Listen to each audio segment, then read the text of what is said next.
and welcome to another installment of Metallic Reviews, the show where I take an honest look at the harder, heavier side of music and give it an honest rating.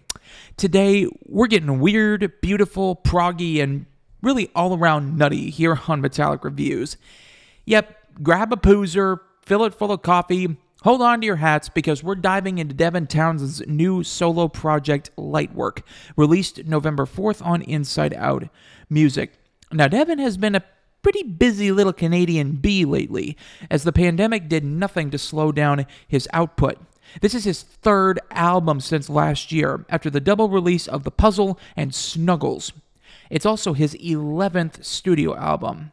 Now, in preparation for this review, I went onto the Metal Archives and attempted to count his entire discography. That's a task that's pretty darn near impossible. He's been in the industry nearly 30 years. He's been involved in countless projects.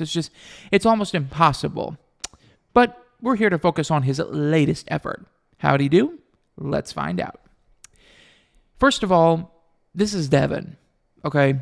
Those of you who know Devin, those of you who follow his music, this is definitely Devin Townsend. It's weird in spots, it's beautiful in spots, it's epic in spots, but the whole thing carries an overall sense of wonder unmatched by any artist in metal. And that's what I've always enjoyed about Devin's music. You know, there's this sense of attachment to a childlike wonder permeating every track. It's almost like the soundtrack to a little kid's mind, written by someone that knows music as deeply and thoroughly as Devin Townsend does. That's increasingly apparent as Lightwork goes on, especially as you get towards the end of the record.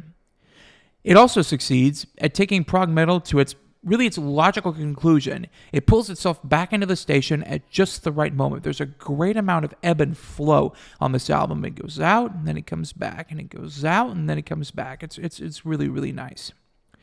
Another positive here, kind of like with Demon Hunter last week, is the guest list. It is extensive. There's a who's who of Devin's buddies from the music world here.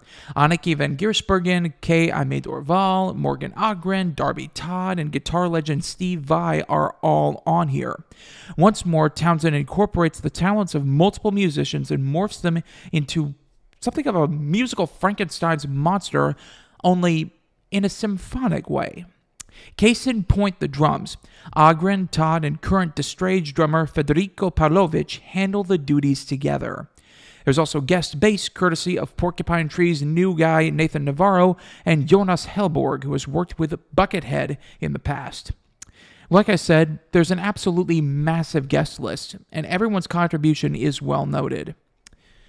For those of you, again, who follow Devin's music and who have listened to what he has put out here in the past few years, there's a lot of empath on here. There's a lot of empath byproduct on here, only without some of the more distinct heaviness. Imagine, if you will, what would happen if an entire album sounded like the song Sprite and Spirits Will Collide with a bit of the weirdness of Borderlands tossed in. That's pretty much what this album is, all tied together with Devin's distinct brand of humorous, avant-garde, and completely arbitrary lyricism. In a lot of ways, this works. The doses of it that are really blunt, kind of on the nose, and put in just the right spot are what works here. Songs like Moon People, the title track, Equinox, Call of the Void, and Celestial Signals are definitely the best on here. I would go ahead and add Vacation to that list as well. There's the good. Now for something that I do have a small issue with. Some of the album feels a little bit too drawn out. This is especially true in the middle, as tracks Heartbreaker and Dimensions feel like they lean a little too far into the weird. Now, this could just be a personal preference, because I've always been a bigger fan of Devin at his most straightforward and epic. I mean, hello, there's a reason why Transcendence is my favorite album he's ever done. But I did find those tracks on here to be a little too elongated and dull, especially when it came to chord progressions in the bridge areas.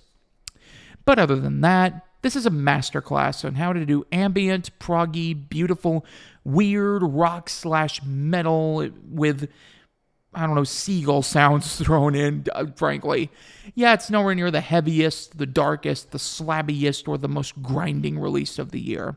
Yeah, some of the more extreme publications are probably going to knock it for not having blood on the album cover or not having zombies somewhere on it, but, you know, whatever. This is Devin Townsend in the higher echelon of his own discography. No matter where his career goes from here, this is a release to be proud of, especially the first half of the album, because that is absolutely dynamite. I'm giving Lightwork a very, very strong 4.5 out of 5 here on Metallic Reviews. Thanks so much for watching. Click like and don't forget to subscribe for more weekly Metallic Reviews. Next time, we're going to be diving into the complete opposite of where we are now.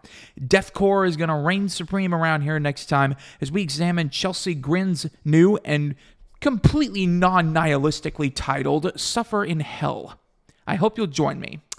You've been watching Metallic Reviews, where I give honest ratings to honest music, and I will see y'all next time.